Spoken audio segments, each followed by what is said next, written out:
7 Nobel Peace Laureates issued a statement condemning Myanmar's persecution of the Rohingya people at a 2015 conference in Oslo, Norway. Thousands have been murdered in what is being called a textbook case of genocide. Humanitarian George Soros had strong words for the Oslo conference, rebuking the actions of Myanmar. In 1944, as a Jew in Budapest, I too was a Rohingya.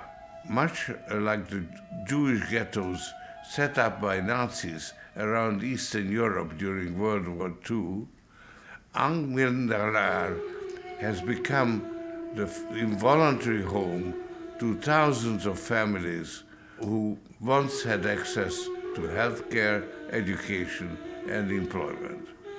Now they are forced to remain segregated in a state of abject deprivation. The parallels to the Nazi genocide are alarming. Norway, a small and beautiful country, lies in Scandinavia in the north of continental Europe on the western seaboard. The country has high central plateaus dissected by deep, long, narrow fjords and fertile valleys.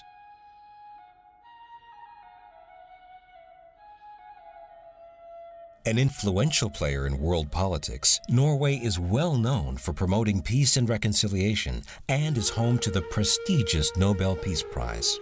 Today, however, Norway faces a threat to its peace-loving reputation.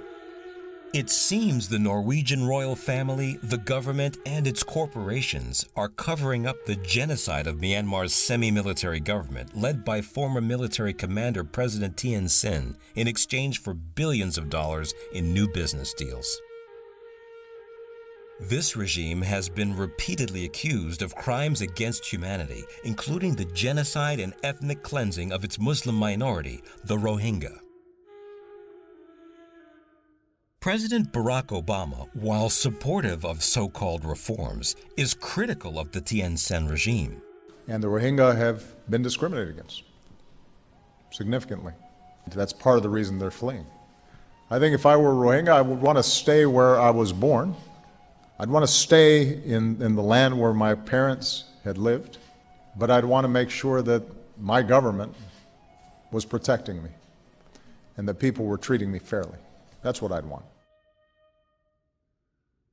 Rohingya are indigenous people of Myanmar living in their ancestral lands. However, as a result of the genocidal policies enacted by the Thein Sein regime, almost half of Rohingyas have fled their homes to neighboring countries. Tens of thousands of Rohingyas risking their lives aboard rickety boats in dangerous seas are not looking for better jobs.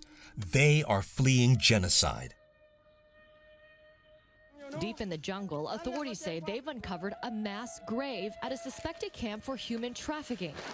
It's believed most of the victims at the camp were Rohingya, members of a stateless Muslim minority who've been fleeing ethnic violence in Myanmar for years.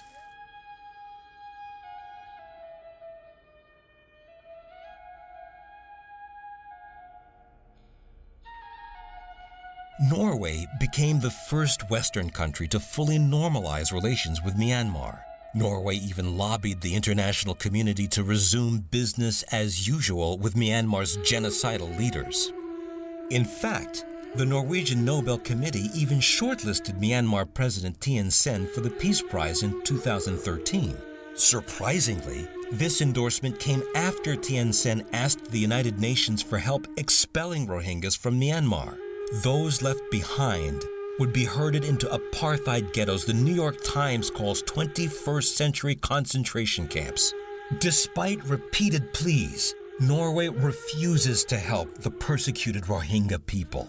As a matter of policy, Norway's peace support initiatives in Myanmar exclude the peaceful Rohingya people. While the Rohingyas have been begging to be recognized, the groups enjoying Norway's protection are ethnic minorities engaged in armed conflicts. Why is Norway denying Rohingyas a seat at the peace table? Profit? Norway is profiting handsomely for enabling the Myanmar genocide.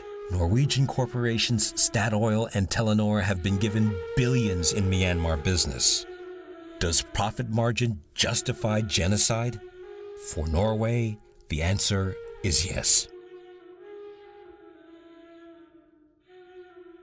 Archbishop Desmond Tutu also addressed the Rohingya plight, stating, "But I'd be more inclined to heed the warnings of eminent scholars and researchers, including Amartya Sen, the Nobel Laureate in economics, who say this is a deliberately false narrative to camouflage the slow genocide being committed against the Rohingya people."